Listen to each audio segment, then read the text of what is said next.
Alright, in this lecture, we're going to be going over how to create a reflective texture. So what exactly is a reflective texture? Well, the texture of a reflective surface is just a very smooth, glossy surface. So if something is really rough, it's going to be less reflective, and a really good example of something that's highly reflective and very smooth is a mirror in your bathroom. So let's go ahead and get started. So the first thing we're going to draw is we're going to draw a sphere that is reflective. Now this isn't going to be reflective like a mirror, but it's going to be reflective enough that it looks glossy. So the first thing you need to understand is that a reflection is just a copy of everything around it being projected onto your object.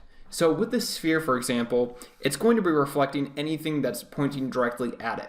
So the first thing we're going to take into account is that it's sitting on a white surface. That means it's going to be getting a light reflection onto the bottom of our bowl. Then our horizon line is going to be dark, and as it moves up, it's going to turn into a lighter gradient. So let's go ahead and get started so I can show you what I mean. So first off, I'm going to add in my horizon line like so. And next, I'm going to go ahead and start adding in my reflections. So starting with the darker area, and this isn't going to be a completely reflective bowl. It's going to have some really microscopic rough areas, and so that's going to allow us to make this more of a hazed reflection rather than a really sharp, perfect reflection.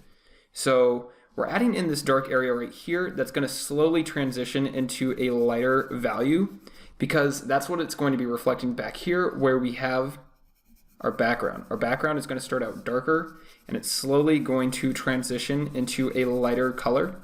So we'll have that nice gradient background. And for now, I'm just going to rough this in, and we'll add in a lot more detail, make it look more realistic here in the next little while. But for now, we just want to rough it in so you start to get the idea of what I'm doing.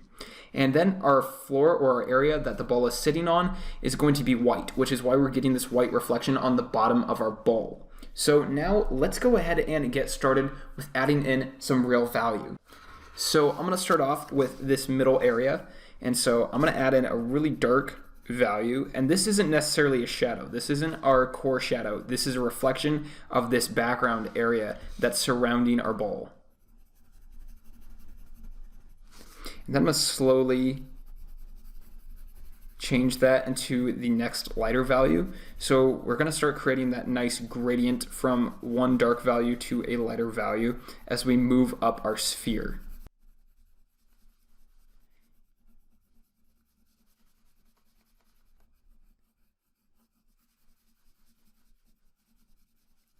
Now as we get up more here to the top, let's say that we have a light source right here in front of it and it's a lamp, okay? So that means that we're gonna see that reflection on our glossy bowl. So let's go ahead and create a shape like so, maybe a little bit smaller, like so.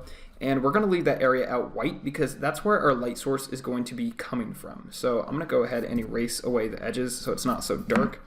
And then we can go ahead and start adding in our value right up to that point.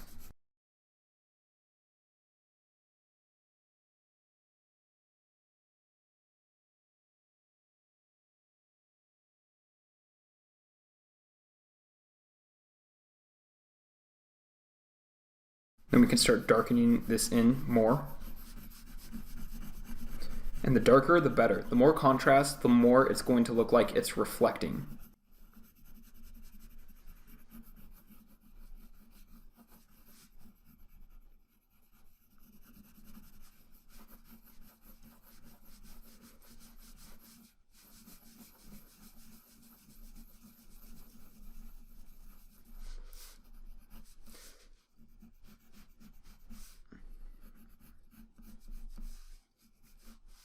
All right, great. Now let's go ahead and move down to this bottom area. So I'm going to start off by lightly adding a darker coat or a darker value on top of this white area, because as it reflects onto this bowl, it might be diluted by the color of the bowl.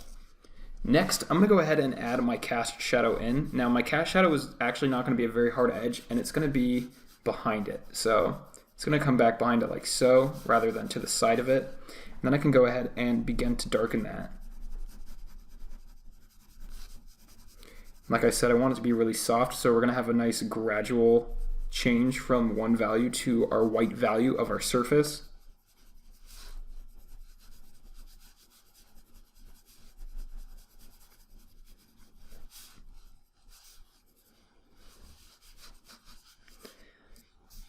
All right, great. Now, since this ball is reflecting our bottom surface, that means it's also going to be reflecting this shadow. So we can add this shadow into the reflection on our ball. So I'm going to go ahead and bring that shadow all the way up to this edge, like so on our ball. Same with this side. And then I can go ahead and begin to blend that in.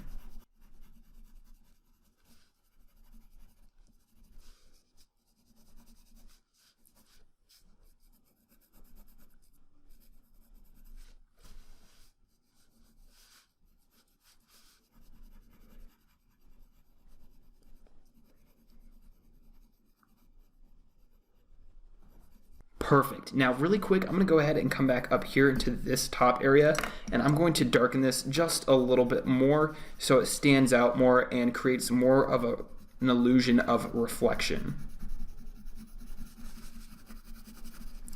All right, now let's go ahead and move on to our background area. So our background needs to match this area. It can be a little bit lighter, because remember, this ball is going to be a little bit darker with a glossy coat over it. So that means it's going to cause everything on it to be a little bit darker. So such as this white area that's reflecting the white surface, it's a little bit darker than the actual white surface because of the fact that the ball is a darker color. So let's go ahead and start adding in that gradient background. So I'm starting with the darkest color, which is this color right here.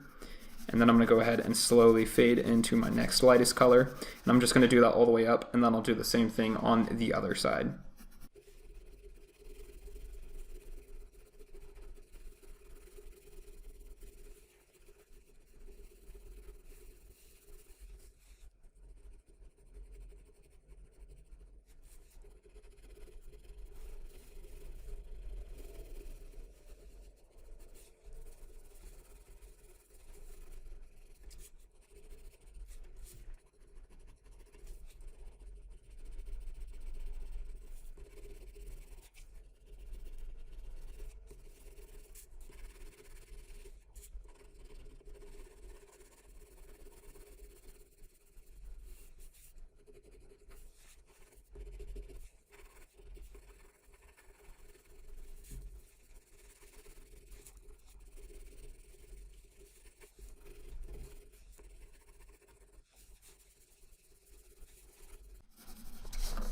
All right, perfect. Now I'm going to go ahead and add in a box around my drawing so it becomes a better composition. Great. So now we've drawn a reflective texture, which let's go over it again real quick what a reflective texture is. It's just a very smooth surface with a glossy coating on it that allows it to reflect the world around it. So basically all the reflection is it's the objects surrounding it that are being projected onto your object. So right here we have the bottom surface, which is this white area, which is the surface the ball is sitting on. And then we have this black area on our ball, which is just the reflection of this background area that slowly turns into a lighter gray, which is a gradient, which we also see on our ball here. And then this lighter area right here is our light source. Now let's look at an example of a highly reflective piece of artwork. So in this example, this is created by M.C. Escher. He's a very famous artist, and he created this drawing by creating a sphere that was highly reflective, exactly like a mirror. So you can see here that everything around the sphere is being reflected right onto the sphere and being projected onto it, and also being warped into the shape of the sphere. That's another thing to understand about reflection, is that when it's being projected onto an object, it's being warped into the shape of that object. So how could we do something like this ourselves? Well, let's give it a shot. So first off, what we need to understand is that the sphere can be broken up into a grid system, which is sort of like a perspective system for linear perspective. But basically, if we have our ball right here, the middle line in it is going to be completely straight. Then if we come all the way to this edge, this is the most curve our line is ever going to be, is on that edge. Same with this edge. And then we can find in the middle a line that is about the middle of the curvature of this straight line and this curved line. So it's probably going to be somewhere about there. And then we can find one in the middle of each one of these sections. So the next one is probably going to be about there. And then we can get this section right here. And so as it gets to the edge of our ball, you'll see how it becomes more and more curved. Let's go ahead and do the same thing for the other side. So we're just going to try to copy exactly what we see here. And we should start with the middle line and then work our way from section to section. But I've already started from the inner side, so that's fine.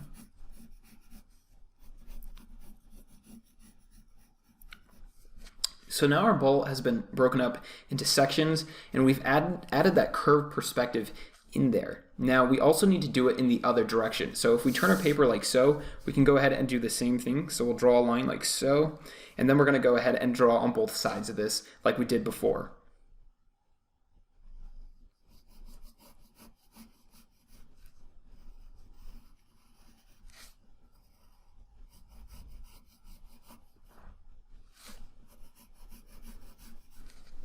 All right, great. So what this grid system is it's basically a normal grid system that's sitting in front of it, but it's being projected or reflected onto our actual ball. And so when we draw an image onto our ball, we need it to warp to this perspective. So let's go ahead and try this. So if we go ahead and draw another sphere right here, and then in this example, we're going to draw the reflection of a room, kind of like in MC Escher's drawing.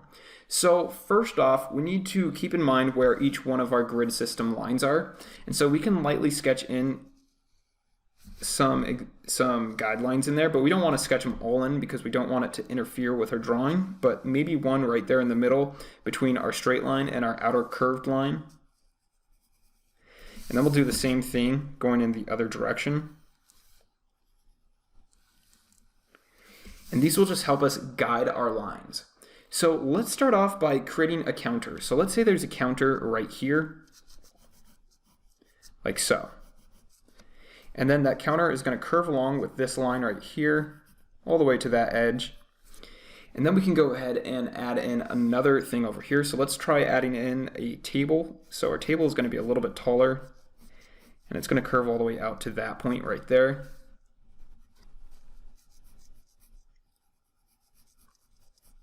And then we can add in a leg, and the leg needs to curve with this line right here. So we'll go ahead and add that in like so. Then let's go ahead and add some walls to our room. So I'm going to go ahead and add a wall right here, and I need to follow this perspective. So I'm trying to follow that line there. And then I'll go ahead and add in a line for my back wall, which will be a little bit curved along with these lines. And then I'm going to go ahead and add in this back wall over here, and then add in a roof, like so. And then I need to add in a window. So my window also needs to curve with my perspective. And I can go ahead and draw my window lines like so. And those actually need to be a little bit more curved too. All right, perfect. Now let's go ahead and add something else in there. Like let's say we wanted to add a refrigerator. Well, we can go ahead and add that refrigerator in. And we just need to make sure we follow these curved perspective lines. So there's a refrigerator, and it comes back to the wall like so. And then we can break that up into two different areas. So we have our freezer and our fridge area of that refrigerator. And we can also add handles onto that. And then let's add one more thing. Let's add a rug in there. So if we add our rug in right here, we just need to make sure that it follows the curve of our ball. And then I need to add a ledge to my counter also, like so. And then I can go ahead and darken in these edges of my ball.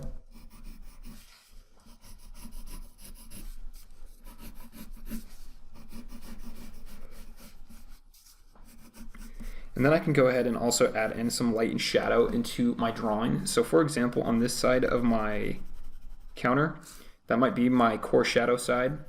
And then this might be my highlight side. And then this also might be my highlight side. So this other edge of my table leg is going to get the shadow. And then we also might make this tabletop a darker value altogether. like so. And same with our rug. Our rug might be a darker value. And then our walls might be a darker value too. So this side might be a lighter wall. And then this middle one might be a darker wall. And that'll be nice too, because that'll create a focal point in our reflection, which will be this window, because that's where we're creating the most contrast.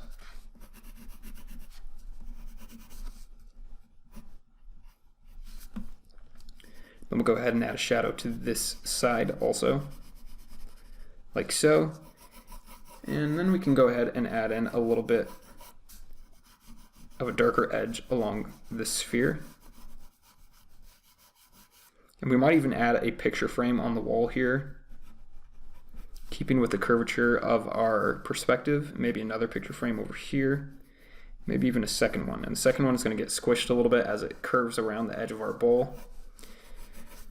And then we can go ahead and add in a shadow too if we wanted to, just to make it look like it's grounded.